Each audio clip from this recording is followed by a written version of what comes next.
Alright, well, I know you're not used to videos like this from me, and I don't even want this to become a rant in any traditional sense of a rant, but I did want to weigh in and say a few things about the arrest of Professor Henry Louis Gates this week, because it's on my mind. And, Henry Louis Gates, and I'll say this about Henry Louis Gates, and, I don't want to start off sounding like a snob. That's the last thing I want to do, but I will say this. I probably was aware of who Henry Louis Gates was before you were, in all likelihood.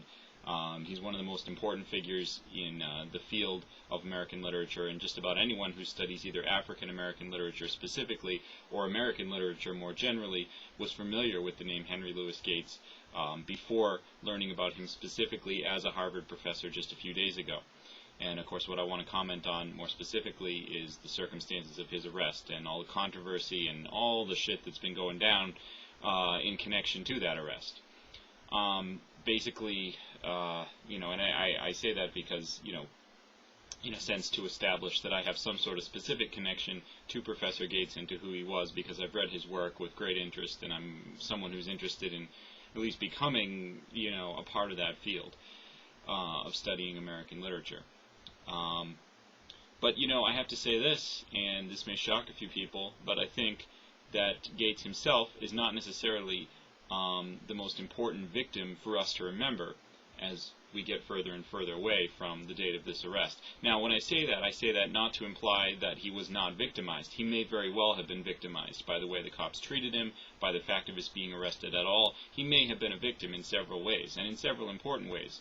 But what I want to suggest here, and this is the main point that I want to get across in this video, which I don't want to be very long, but I want to get across this point. I think the most important victim here is critical thinking. And I think we're seeing it just thrown out the window with regard to what everybody is saying. I mean, a huge amount of people are saying with regard to this arrest and the whole case around it. And all of this craziness, this insanely polemical talk that's just coming out in the media surrounding this arrest. And what I say when I talk about the victim of the concept of critical thinking is I think we're just bashing the idea of critical thinking to shreds. I mean, you have a whole bunch of people, I was just on the way home from somewhere, and I was listening to a talk radio station in the Boston area, and I was listening to this host who's very, very far out on the right wing, Michelle McPhee, and, she was talking about the whole issue, very much putting her flag down solidly in the camp of the police officers, and essentially suggesting that it would be ridiculous to think that any police officer anywhere in Massachusetts ever did anything that was questionable even. And, just really kind of ignoring all the facts of the case, okay? And then I'm seeing, blogs and websites and other elements of the media going way, way out on the other wing and using the case in a sort of, stir-fry manner to just sort of stir it up and see what can come out of it, to apply it to a whole slew of other issues that relate to race and class and law enforcement and law enforcement practices in this country.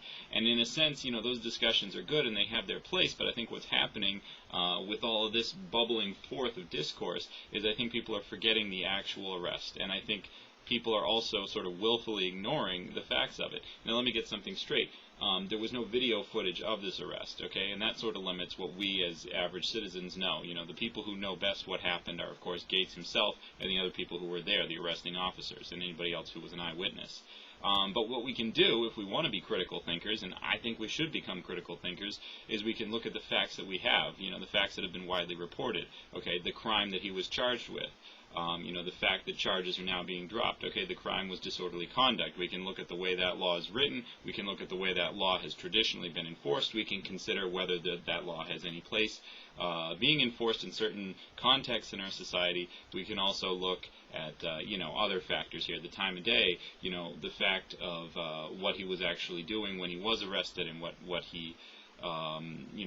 what the officer's report says, although we have to be critical when we read that as well. So what I think we want to avoid doing is falling into this easy trap of sort of becoming one partisan argument or another partisan argument, and I think we need to revive the whole idea of, gee, let's think for ourselves, let's think critically, let's think about the fact that maybe, okay, on the one hand, this whole incident is not necessarily a situation where it's like the Emmett Till case in 1955. I mean, let's admit that when a police officer is informed about a man, breaking into the front entrance of a house, black, white, or any race, that can be a suspicious activity, and maybe it does warrant some police interest, and maybe we shouldn't be too enraged by the fact of law enforcement entering into the situation.